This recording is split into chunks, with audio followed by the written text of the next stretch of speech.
नमस्कार साथियों, स्वागत है आपका हमारे YouTube चैनल तोमर जी इंस्पायर्स पर। साथियों, जिन बच्चों ने अभी तक हमारे चैनल को सब्सक्राइब नहीं किया है, कृपया करके वो हमारे चैनल को सब्सक्राइब कर लें, बेल आइकन के बटन दबा दें और हमारा वीडियो अंत तक जरूर देखें। अगर वीडियो अच्छा लगता है तो इसे लाइक करें और शेयर करें। साथियों, इसी के साथ आज हम आगे बढ़ते हैं।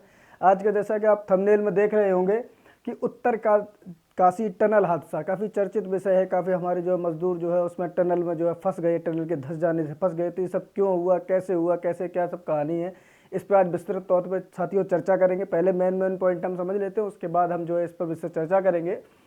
चारधाम महामार्ग विकास परियोजना, इसका शिलान्यास जो है जनवरी 2015 में अनाउंस हुआ था। ये जनवरी 2015 में अनाउंस हुई थी चारधाम महामार्ग विकास परियोजना। 27 दिसंबर 2016 को फाउंडेशन स्टोन जो है भारत के प्रधानमंत्री श्री नरेंद्र मोदी ने परेड ग्राउंड देहरादून में रखा था। यह रोड ऑल वेदर कनेक्टिविटी को ध्यान में रखकर बनाया गया। जैसे आप जानते हैं, पहाड़ी क्षेत्र बर्फबारी होती है, वहाँ पर काफ़ी वेदर खराब रहता है, तो इसलिए हर वेदर में, हर मौसम में वहाँ पर जो कनेक्टिविटी बनी रहे, इसीलिए इसको जो है बनाया गया था। बद्रीनाथ, केदारनाथ, गंगोत्री, यमुनोत्री, हमारे जो ये 4 धाम है, इनको इससे जोड़ा जाएगा और इस पूरे प्रोजेक्ट में करीब 12,000 करोड़ रुपए की लागत आएगी। 853.79 करोड़ रुपए की लागत से टनल बन रही थी, जो उत्तरकाशी से यमुनोत्री के बीच की दूरी को 26 किलोमीटर तक कम कर देगी। इसकी लंबाई लगभग 4 से 4.5 किलोमीटर और इसकी चौड़ाई जो है 14 मीटर है। टनल का 50 मीटर हिस्सा धंसा है, जो स्टार्टिंग पॉइंट से करीब 200 मीटर अंदर है। NHIDCL, national highway and infrastructure development corporation. साथियों, ये जो फुल फॉर्म है इसको आप थोड़ा ध्यान कर लीजिए, पेपर के पॉइंट ऑफ व्यू से बहुत ही ज़्यादा इंपॉर्टेंट है। NHIDCL जो है national highway and infrastructure development corporation limited ने ये सारी जानकारी दी है। अच्छा, ये धंसने वाला सिस्टम क्या है, मैं थोड़ा बताता हूँ। जो बच्चे जो मेट्रो सिटीज़ के रहने वाले हैं, जैसे लखनऊ है, दिल्ली है, या जहाँ पर मेट्रो बनी हुई है, भारत की जो मेट्रो रेल है वो बनी हुई है, उन्होंने उसको बनते हुए देखा होगा या उसमें कभी सफ़र किया हो तो आपने ध्यान दिया होगा कि जो इस तरह की सुरंगें बनती है, पहले उनकी कच्ची खुदाई होती है और उसके बाद उसको अंदर से पक्का करते हुए हम आगे बढ़ते हैं। साथियों, हुआ क्या है कि इसकी खुदाई के समय जब इसके पक्का हिस्सा नहीं गिरा, इससे आगे जब बढ़ गए तो कच्चा हिस्सा गिर गया, लेकिन वो मजदूर जो थे वो थोड़ा आगे थे। जैसे मान लीजिए ये सुरंग है आपकी, यहाँ से आप खुदाई करते हुए जब जाएं तो इतना हिस्सा आपने अंदर से पक्का कर लिया, लेकिन आप यहाँ से खुदाई करते हुए जा रहे हैं, यहाँ तक पहुँच गए मान लीजिए। अब यहाँ पर जो है आप यहाँ पर हैं और यहाँ का हिस्सा जो है धंसकर नीचे गिर जाए तो आपकी कनेक्टिविटी इधर से तो खत्म हो गई है, इधर सारा बंद है, तो आप यहाँ पर फंस गए हैं। वो मजदूर जो है यहाँ पर फंसे हुए हैं। इस तरीके से हादसा हुआ है। क्यों कर, कैसे, क्या हुआ, इस पर चर्चा करते हैं। यह टनल 4 धाम प्रोजेक्ट के तहत बनाया जा रहा है। 853.79 करोड़ रुपए की लागत से यह टनल जो है तैयार की जा रही है। यह टनल जो है आपकी हर मौसम में खुली रहेगी, यानी बर्फबारी के दौरान भी लोग इसमें से आना जाना कर सकेंगे। इसके बनने के बाद उत्तरकाशी से यमुनोत्री धाम के बीच की दूरी लगभग 26 किलोमीटर कम हो जाएगी। सर्दियों में बर्फबारी के दौरान राड़ी टाप क्षेत्र में यमुनोत्री हाईवे बंद हो जाता है, जिससे कि यमुना घाटी की 3 तहसीलों बड़कोट, पुरौला और मोरी का जिला मुख्यालय उत्तरकाशी से उसका संपर्क जो है कट जाता है। 4 धाम यात्रा को सुगम बनाने और राड़ी टाप में बर्फबारी की समस्या से निजात पाने के लिए यहाँ पर ऑल वेदर रोड परियोजना के तहत डबल लेन सुरंग तैयार करने की योजना थी। ऐसी सुरंगें पहले भी बन चुकी हैं। आपने अटल टनल का नाम सुना होगा, जो JNK में बनी है, अच्छी तरीके से आप जानते हो। इस तरह की जो सुरंगें बनती हैं वो भारत के इंफ्रास्ट्रक्चर को एक नए लेवल तक लेके जाती हैं। आप देख भी रहे होंगे, काफ़ी इस तरीके के कार्य हो रहे हैं देश के लिए, जो कनेक्टिविटी को काफ़ी बेहतर बनाते हैं। ऐसे जो पहाड़ी क्षेत्र हैं, जहाँ पर जो ऊंचा नीचा पहाड़ी क्षेत्र है, उनमें से निकलने के लिए सुरंगें काफ़ी महत्वपूर्ण साधन हो सकती है।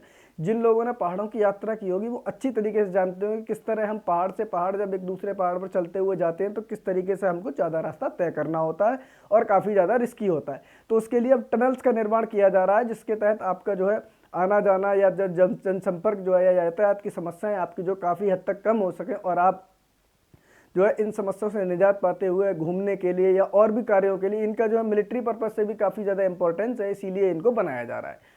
उत्तरकाशी में एक निर्माणाधीन टनल धस गई, जिसमें काम करने वाले मजदूर अंदर फंस गए। इन्हें निकालने के लिए रेस्क्यू ऑपरेशन शुरू किया गया है और टनल के अंदर ऑक्सीजन भेजी जाने लगी है। ऑक्सीजन की सप्लाई टनल के अंदर, जैसे मान लीजिए ये टनल है, यहाँ पर लोग फंसे हुए हैं, तो पाइप के थ्रू यहाँ पर ऑक्सीजन की कनेक्टिविटी भेजी जा रही है। NHIDCL, जैसा कि मैंने बताया, NHIDCL क्या, national highway and infrastructure development corporation limited ने रिपोर्ट जारी करके बताया कि मलबा हटाने के दौरान टनल के ऊपर से भी मिट्टी और पत्थर गिर रहे हैं, जिससे रेस्क्यू ऑपरेशन में परेशानी आ रही है। जब उसको मलबे को हटा रहे हैं तो ऊपर से मलबा और ज़्यादा आ रहा है, जिससे रेस्क्यू ऑपरेशन में परेशानी आ रही है। हालांकि उन्हें शॉर्टक्रीट के जरिए रोकने का प्रयास किया जा रहा है।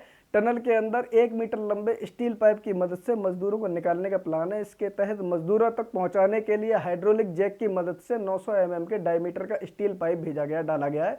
इसके लिए सिंचाई विभाग के एक्सपर्ट्स, जियो टेक्निकल एक्सपर्ट्स और रेल विकास निगम के इंजीनियर लगे हुए हैं। सभी लोग काफ़ी मेहनत के साथ लगे हुए हैं ताकि हमारे जो बहादुर मजदूर वहाँ पर हमारे देश के लिए इतना महत्वपूर्ण कार्य कर रहे हैं, उनको निकाला जा सके। साथ ही एक चीज़ और आपको ध्यान रखनी होगी कि जो इस तरीके के कार्य कर रहे हैं वो अपनी रोजी रोटी के लिए तो कार्य कर ही रहे हैं, लेकिन उनका देश के निर्माण में काफ़ी महत्वपूर्ण योगदान है। आप देखिए, इतनी ऊंची ऊंची जो पहाड़ियों पर चढ़ के जो इस तरीके के टावर्स लगाना या इस तरीके की कनेक्टिविटी बनाना या फिर इस तरह के टनल में निर्माण में जो लोग लगे हुए हैं, उनका देश निर्माण में ही महत्वपूर्ण स्थान है। हमको ये चीज़ ध्यान रखनी चाहिए, बहुत ही महत्वपूर्ण स्थान है उनका। वो लीक से हटकर कार्य कर रहे हैं, मजदूरी करने के लिए वो किसी कारखाने में भी कर सकते हैं, लेकिन कहीं ना कहीं ये सोच विकसित उनके अंदर की जाती है कि भाई देखिए, इससे आपके 2 काज हो रहे हैं एक साथ, तो उसका हमें ध्यान रखना चाहिए। उत्तराखंड के मुख्यमंत्री पुष्कर सिंह धामी ने बताया कि हम रेस्क्यू ऑपरेशन की पल पर की जानकारी ले रहे हैं। पीएम मोदी और गृह मंत्रालय की ओर से भी घटनाओं की मॉनिटरिंग हो रही है। यूके मतलब उत्तराखंड की सरकार ने घटना की जांच के लिए 6 सदस्यीय कमेटी बैठाई है और कमेटी ने जांच भी शुरू कर दी है। इसके आगे क्या हुआ, NDRF आपने जानते होंगे, नेशनल डिजास्टर रेस्पॉन्स फोर्स जो है, उसने बताया कि 4.5 किलोमीटर लंबी और 14 मीटर चौड़ी इस टनल के स्टार्टिंग पॉइंट से करीब, वही जब बात कर रहे हैं ना, स्टार्टिंग पॉइंट से करीब 200 मीटर प्लास्टर किया गया था। इसके आगे कोई प्लास्टर नहीं था, जिसकी वजह से ये हादसा हुआ। अब तुमको प्लास्टर, आप लोग सोच रहे हो प्लास्टर क्यों नहीं हुआ, तो ये कार्य एकदम से नहीं होते, पहले खुदाई होती है, उसके बाद धीरे धीरे प्लास्टर हो सकते हैं। बाकी चीज़ों की जाँच करने के लिए जो कमेटी बिठाएगी वो ये जाँच करेगी। मार्च 2024 में यह टनल का कार्य पूरा होना था। हर मौसम के अनुकूल 4 धाम सड़क परियोजना के तहत बन रही सुरंग के बनने से उत्तरकाशी से यमुनोत्री धाम तक का सफर 26 किलोमीटर कम हो जाएगा। यह टनल ऑल वेदर प्रोजेक्ट का हिस्सा है, जिसकी लंबाई 4.5 किलोमीटर है और 4 किलोमीटर सुरंग का निर्माण लगभग इसका पूरा हो चुका है। इसके तहत इस टनल का कार्य सितंबर 2023 तक पूरा होना था, लेकिन प्रोजेक्ट में देरी होने के कारण अब इसे मार्च 2024 तक पूरा करने का प्लान है। साथियों, 8 राज्यों के करीब 40 मजदूर इसमें फंसे हुए हैं और हमारे देश की बहादुर NDRF, SDRF, ITBP, BRO और नेशनल हाईवे रेस्क्यू ऑपरेशंस में लगे हुए हैं। लोगों से वॉकी टॉकी के जरिए संपर्क किया जा रहा है और खाना पानी पहुंचाया जा रहा है, जिससे कि उनको वहां पर फंसे हुए लोगों को समस्या ना हो और वो लोग डरे नहीं। उनको इस तरह की सांत्वना दी जा रही है और होना भी चाहिए। जब व्यक्ति इस तरीके से अकेले में लोग फंस जाते हैं तो उनके लिए मॉरल सपोर्ट भी होना चाहिए। तो इस तरीके का मॉरल सपोर्ट उनको दिया जा रहा है, उनके घर वालों से भी उनकी बात कराई जा रही ताकि वो लोग डरे नहीं, ताकि क्योंकि वो एकांत में भी बंद, जब उनको निकाल लिया जाएगा तो खुले वातावरण में आके पहले जैसा महसूस करने लगेंगे। लेकिन उनके अंदर रहते हुए उनका मनोबल किसी तरह का डाउन ना हो, तो हर संभव प्रयास किए जा रहे हैं। लेकिन अब थोड़ा सा इसके बारे में जानने के लिए कोशिश करते हैं कि सब है क्या। अगर आपने यूके का मैप देखा, उत्तराखंड का अगर आप लोगों ने मैप देखा हो, तो मैं थोड़ा सा आपको मैप दिखाने की कोशिश करता हूँ। यूके का अगर मैप आपने देखा हो तो उत्तराखंड का मैप जो है आपको मैं दिखाता हूँ। ये मैप उत्तराखंड का हम आपके सामने ले आए। ये वाला हिस्सा जो है भारत का, ये वाला हिस्सा उत्तराखंड है। ये एक पहाड़ी राज्य है, इसकी राजधानी देहरादून आपको अच्छी तरह बताओ। यहाँ पर उत्तराखंड में क्या है कि एक जो है 4 धाम प्रोजेक्ट, इस तरह के 4 धाम महामार्ग विकास परियोजना चलाई जा रही, रोड बनाए जा रहे हैं। कनेक्टिविटी कैसी होगी, जो बच्चे अभी तक हरिद्वार और ऋषिकेश घूम के आए हैं वो अच्छी तरीके से जानते होंगे कि हरिद्वार से आगे पड़ता है ऋषिकेश और ऋषिकेश से धारासू होते हुए यमुनोत्री तक का एक रास्ता बनाया जा रहा है और ऋषिकेश से ही धारासू होते हुए गंगोत्री तक का रास्ता बनाया जा रहा है। धारासू से 2 रास्ते कटेंगे, एक यमुनोत्री के लिए, एक गंगोत्री के लिए। दूसरा रास्ता जो है ऋषिकेश से रुद्रप्रयाग है। रुद्रप्रयाग से आप केदारनाथ की ओर जाएंगे और रुद्रप्रयाग से ही एक रास्ता माना विलेज यानी बद्रीनाथ की ओर कटेगा। तो कहने का मतलब है कि मेन पॉइंट आपका ऋषिकेश है। ये एग्जाम पॉइंट ऑफ व्यू से इंपॉर्टेंट है, आपको ध्यान रखना होगा। ये सारी जगहों के नाम आपको ध्यान रखने होंगे। मेन पॉइंट आपका ऋषिकेश है, यहाँ से सारी यात्राएं प्रारंभ होंगी। 2 जंक्शन है इसके, धारासू से आपके यमुनोत्री और गंगोत्री। आपको RDYG कह सकते हैं, इसको RDYG कह सकते हैं। पहले रास्ते को हम कह सकते हैं RDYG, यानी ऋषिकेश, धारासू, यमुनोत्री और गंगोत्री, यानी ऋषिकेश से धारासू, फिर यमुनोत्री और ऋषिकेश से धारासू से गंगोत्री। इस तरीके का पहला रास्ता है। दूसरा रास्ता आपका है ऋषिकेश से आर, ऋषिकेश से रुद्रप्रयाग यानी आर, और उससे यहाँ से केदारनाथ के और बद्रीनाथ बी। तो आप इसको आर आर के और आर आर बी भी कह सकते हैं, यानी ऋषिकेश उसके बाद रुद्रप्रयाग उसके बाद केदारनाथ, या ऋषिकेश रुद्रप्रयाग और उसके बाद जो है आपका बद्रीनाथ। इस चर्चा से ये टनकपुर और पिथौरागढ़ क्या, इनकी भी कनेक्टिविटी इसी योजना के तहत की जा रही है कि टनकपुर से पिथौरागढ़ तक के लिए रास्ता बनाया जा रहा है। इसको कितने पैकेज में बनाया, इसको 7 पैकेज में बनाया जा रहा है साथियों। पहला पैकेज जो है वो 140 किलोमीटर लंबा है, जिसे हम NH58 के नाम से जानेंगे। ये आपका ऋषिकेश से रुद्रप्रयाग तक होगा। तो पहला वाला पैकेज आपका कौन सा, ऋषिकेश से रुद्रप्रयाग तक, पहला पैकेज हो गया। दूसरा पैकेज आपका 160 किलोमीटर लंबा, यानी इसको हम लिख दें पैकेज नंबर 1, ऋषिकेश से रुद्रप्रयाग तक लिख दें पैकेज नंबर 1। नंबर 2 पैकेज हमारा जो होगा वो हमारा होगा 160 किलोमीटर लंबा, जिसको भी हम NH58 के नाम से ही जानेंगे, जो रुद्रप्रयाग से माना विलेज यानी बद्रीनाथ तक जाएगा। माना विलेज बद्रीनाथ तक हमारा दूसरा पैकेज आएगा, पैकेज नंबर 2। अगर आप इसको फौरी तौर पर देखें तो पैकेज 1 और 2 दोनों को अगर मिला के हम देखें वो ऋषिकेश से रुद्रप्रयाग और यहाँ से माना विलेज बद्रीनाथ तक जाएगा। ये पूरा हो गया आपका पहले 2 पैकेज। तीसरा पैकेज जो आपका होगा वो ऋषिकेश से धारासू तक जाएगा। आप ध्यान दे रहे होंगे, यहाँ पर आपको धारासू दिख रहा होगा, ये नंबर हम इसको 3 डाल देते हैं। ये ऋषिकेश से धारासू तक जाएगा। सही कितना किलोमीटर लंबा है, तो सभी 144 किलोमीटर लंबा है, जिसे हम NH94 के नाम से जानेंगे। चौथा पैकेज जो हमारा है वो आपका 124 किलोमीटर लंबा है, इसको हम NH108 के नाम से जानेंगे, और ये जाएगा धारासू से लेकर गंगोत्री तक। तो धारासू से गंगोत्री कहाँ पर है साहब, यहाँ पर है।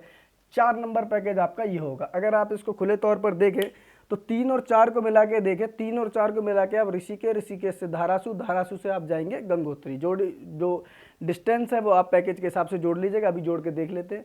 उसके बाद जो है 5वां पैकेज जो हमारा होगा वो जाएगा हमारा 95 किलोमीटर लंबा है, NH94 से धारासू से लेके यमुनोत्री तक जाएगा। हाँ भाई 5 नंबर कहाँ पर, धारासू से यमुनोत्री तक जाएगा। ये रहा आपका पैकेज नंबर 5। यानी अगर आप जा रहे हैं ऋषिकेश से यमुनोत्री जा रहे हैं तो आपको पैकेज नंबर 3 से लेके 5 से होते हुए जाना होगा। दूरी को भी जोड़ के आपको बता देंगे, देख लेंगे क्या होता है। पैकेज नंबर 6 जो आपका है वो आपका है रुद्रप्रयाग से गौरीकुंड यानी केदारनाथ तक। अब आप देखिएगा 6 नंबर पैकेज 76 किलोमीटर लंबा, जिसे NH109 के नाम से जानेंगे। ये नंबर आपका 6 पड़ गया। यानी कि अगर आप केदारनाथ जा रहे हैं तो पैकेज नंबर 1 और वहाँ से रुद्रप्रयाग, रुद्रप्रयाग से पैकेज नंबर 6, वहाँ से आप केदारनाथ तक जाएंगे। पैकेज नंबर 7 इनका कनेक्टिविटी बिल्कुल अलग है, इसको हम NH125 के नाम से जानेंगे। ये 150 किलोमीटर लंबा है और ये आपका पिथौरागढ़ से टनकपुर तक जाएगा। पिथौरागढ़ से टनकपुर तक इसको कहेंगे पैकेज नंबर 7। अब जोड़ के देख लेते हैं साहब। अगर हमको जाना है ऋषिकेश से यमुनोत्री जाना है, ऋषिकेश से यमुनोत्री में 3 और 5 आ रहे हैं, तो साहब 144 किलोमीटर और 95 किलोमीटर दोनों को जोड़ के आता है 239 किलोमीटर। 239 किलोमीटर की दूरी में आप ऋषिकेश से यमुनोत्री पहुंच जाएंगे। दूसरा आपका आता है ऋषिकेश से अगर गंगोत्री जाना है तो इसके लिए आपको पैकेज नंबर 3 और पैकेज नंबर 4 जोड़ना होगा, यानी 144 और 124, ये आपका आएगा 268 किलोमीटर का। ऋषिकेश से गंगोत्री तक जाते हैं तो 268 किलोमीटर का रास्ता आपको तय करना होगा। अब आप अगर आपको ऋषिकेश से केदारनाथ जाना है तो पैकेज नंबर 1 और पैकेज नंबर 6 लेके चलना होगा। पैकेज नंबर 1 कितना 140 किलोमीटर, पैकेज नंबर 6 76 किलोमीटर। इन दोनों को अगर आप जोड़ेंगे तो आपका आएगा 216 किलोमीटर आपको जाना होगा। उसके बाद अगर आप ऋषिकेश से माना विलेज यानी बद्रीनाथ तक जाना चाहते हैं तो पैकेज नंबर 1 और पैकेज नंबर 2 जो लगभग 300 किलोमीटर पड़ेगा, ये आपको लेके जाना होगा।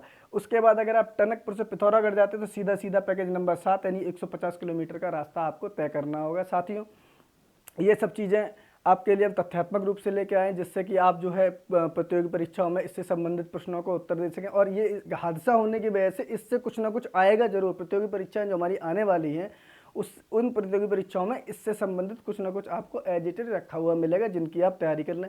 लेकिन साथ ही साथ आप ये भी ध्यान रखें कि इस तरह के जो निर्माण कार्य होते हैं उनमें ऐसी दुर्घटनाएं होना कभी दुर्भाग्यपूर्ण है, लेकिन ऐसी दुर्घटनाओं को अगर हम ऑब्स्टेकल्स के रूप में लेंगे तो हम अपने देश के तौर पर आगे नहीं बढ़ पाएंगे। ऐसे ऑब्स्टेकल्स को साइड हटाते हुए उनसे हम जो निजात पाते हुए, जीतते हुए हम जो हमारा देश, भारत के जो वीर लोग इस तरह के कार्य कर रहे हैं वो हमारे देश को काफ़ी आगे तक ले जाएंगे। ऐसी मेरी शुभकामनाएं आप सभी को। और आप सभी से विनम्र निवेदन है कि इस तरह की घटनाओं पर जो है विरोध, नेगेटिविटी ना फैलाएं, पॉजिटिविटी के साथ हम लोगों को आगे बढ़ना चाहिए, जिससे कि हमारे देश को हम उन्नति के शिखर पर पहुंचा सकें। हर एक व्यक्ति, हर एक नागरिक के योगदान से कोई देश आगे बढ़ता है।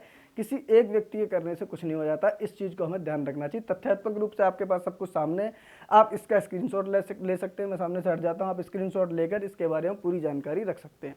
साथियों, इसी के साथ आज का वीडियो हम खत्म करते हैं। पूरा इसको अंत तक देखने के लिए एक बार फिर आपका बहुत बहुत धन्यवाद। अगर वीडियो अच्छा लगा हो तो आप कृपया करके इसको लाइक करें और शेयर करें। बहुत बहुत धन्यवाद।